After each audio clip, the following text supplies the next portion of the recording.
Om Swastiastu. Salam bahagia. Apa kabar anak-anak? Apakah masih semangat mengikuti pembelajaran hari ini? Nah, sebelumnya Ibu ucapkan selamat kepada kalian karena kalian sudah naik ke kelas 8. Perkenalkan, nama Ibu adalah Niputu Rizkiana Dewi. Ibu mengajar PPKN di kelas 8 dan kelas 9. Nah, pada kesempatan kali ini, Ibu akan memberikan pembelajaran melalui video pembelajaran. Tapi sebelum kita mulai, mari kita berdoa terlebih dahulu. Berdoa dimulai. Berdoa selesai. Baiklah anak-anak, pada hari ini kita akan mempelajari bab 1, yaitu mengenai arti dan kedudukan Pancasila.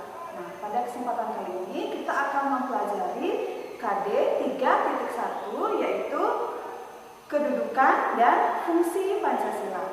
Adapun tujuan pembelajaran kita adalah yang pertama, kalian bisa mengetahui apa itu dasar negara, kemudian apakah kedudukan Pancasila sebagai dasar negara, yang ketiga, apa saja fungsi Pancasila. Nah, langsung saja kita mulai kedudukan Pancasila sebagai dasar negara. Istilah Pancasila terdapat dalam Kitab Negara Kertagama yang dikarang oleh Empu Prapanca. Menurut Kitab Negara Kertagama, Pancasila itu berasal dari dua kata, yaitu panca dan sila. Panca artinya 5 dan sila adalah sendi atau asas.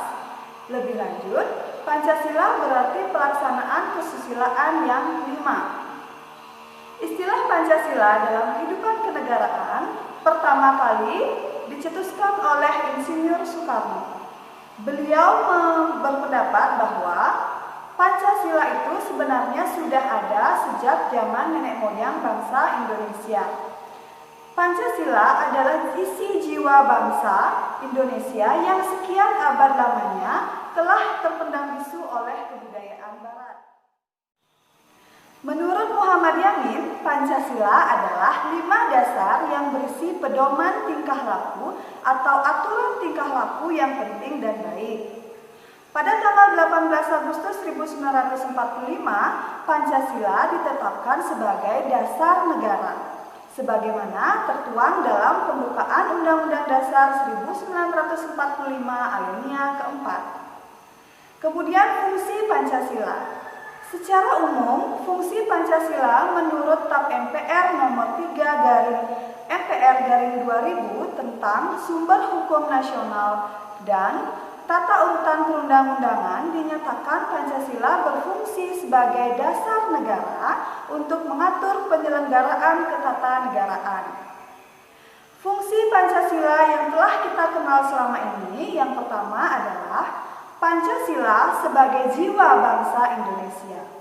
Kenapa Pancasila dikatakan sebagai jiwa bangsa Indonesia? Karena Pancasila harus tetap hidup selama Indonesia berdiri ataupun sebaliknya. Negara Indonesia tidak akan bisa berdiri tanpa adanya Pancasila. Yang kedua, Pancasila sebagai kepribadian bangsa. Kenapa Pancasila dikatakan sebagai kepribadian bangsa? Karena Pancasila inilah yang memberikan corak yang membedakan negara Indonesia dengan negara yang lainnya. Istilahnya, Pancasila itu memiliki ciri khas tersendiri terhadap negara Indonesia. Yang ketiga, Pancasila sebagai sumber dari segala sumber hukum. Artinya, segala hukum yang ada di Indonesia bersumber dari nilai-nilai Pancasila. Kemudian, fungsi Pancasila yang keempat adalah Pancasila sebagai perjanjian luhur. Kenapa Pancasila dikatakan sebagai perjanjian luhur? Karena Pancasila telah disepakati oleh para pendiri bangsa atau the founding fathers melalui sidang BPUPKI. Yang kelima, Pancasila sebagai cita-cita bangsa. Nah, Pancasila sebagai cita-cita bangsa yaitu untuk menciptakan negara Indonesia yang adil dan makmur. Yang keenam, Pancasila sebagai satu-satunya asas kehidupan berbangsa dan bernegara. yang merupakan perwujudan melaksanakan Pancasila secara murni dan konsekuen. Yang ketujuh, Pancasila sebagai moral pembangunan. Kenapa Pancasila dikatakan sebagai moral pembangunan? Karena Pancasila dijadikan kerangka acuan, yaitu tolak ukur, parameter, arah, dan tujuan dari pembangunan. Nah, itulah materi kita hari ini anak-anak, yaitu mengenai kedudukan dan fungsi Pancasila sebagai dasar negara.